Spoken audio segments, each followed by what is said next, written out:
نحمده ونصلي على رسوله الكريم اما بعد بسم اللہ الرحمن الرحیم۔ حضرت شیخ الہند علیہ الرحمہ تراویح کے بعد سے صبح کی نماز تک نوافل میں مشغول رہتے تھے اور یہ کے بعد دیگر متفرق حفاظ سے کلام مجید ہی سنتے رہتے تھے، اور حضرت مولانا شاہ عبد الرحیم صاحب رائے پوری قدس سرہ کے یہاں تو رمضان المبارک کا مہینہ دنوں رات تلاوت ہی کا ہوتا تھا کہ اس میں ڈاک بھی بند اور ملاقات بھی ذرا گوارا نہ تھی۔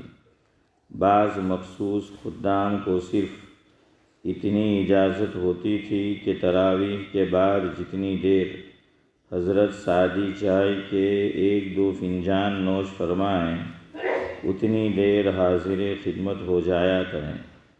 بزرگوں کے یہ معمولات اس وجہ سے نہیں لکھے جاتے کہ سرسری نگاہ سے ان کو پڑھ لیا جائے یا کوئی تفریحی فقرہ ان پر کہہ دیا جائے، بلکہ اس لیے ہیں کہ اپنی ہمت کے موافق ان کا اتباع کیا جائے اور حتی الوسع پورا کرنے کا اہتمام کیا جائے کہ ہر لائن اپنے مخصوص امتیازات میں دوسرے پر فائق ہے۔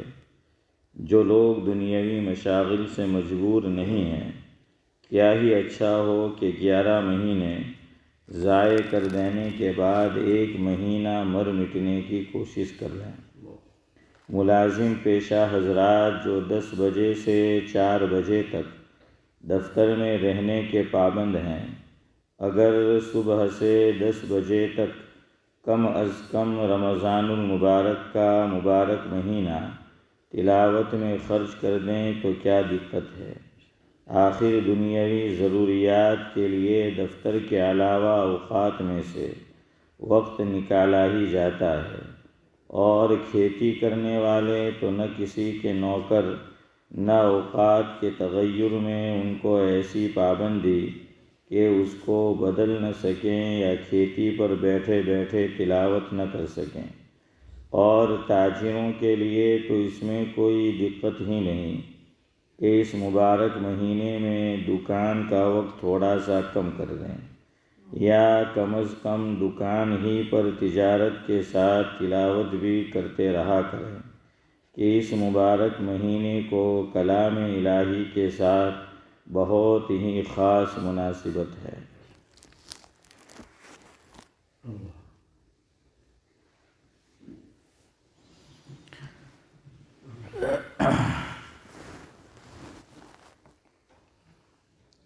بزرگان محترم، بیٹھے سننے آپ واز ہے، بیٹھے سننے آپ واز ہے، مگر بیٹھی ہوئی میری آواز ہے۔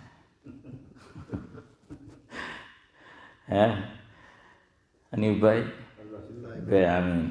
بیٹھے سننے آپ واز ہے، مگر بیٹھی ہوئی میری آواز ہے، اس لیے ہوگا اب بیان کا دورانیہ کم، اس لیے ہوگا اب بیان کا دورانیہ کم، امید ہے آپ میری خواہش کا کریں گے ویلکم۔ امید ہے آپ میری خواہش کا کریں گے ویلکم۔ چلے بات کی کرتے بسم اللہ ہے، چلے بات کی کرتے بسم اللہ ہے، بات سننے کو منتظر بھائی سعد اللہ ہے، بات سننے کو منتظر بھائی سعد اللہ ہے۔ انشاءاللہ 8:30 بجے ختم کر دیں گے۔ ڈاکٹر کے پاس بھی جا کے آیا آج، تو اس نے بھی یہی کہا جو جمعرات کو میں نے کہا تھا کہ جہاں سے آواز نکلتی ہے میری تو وہاں پر کچھ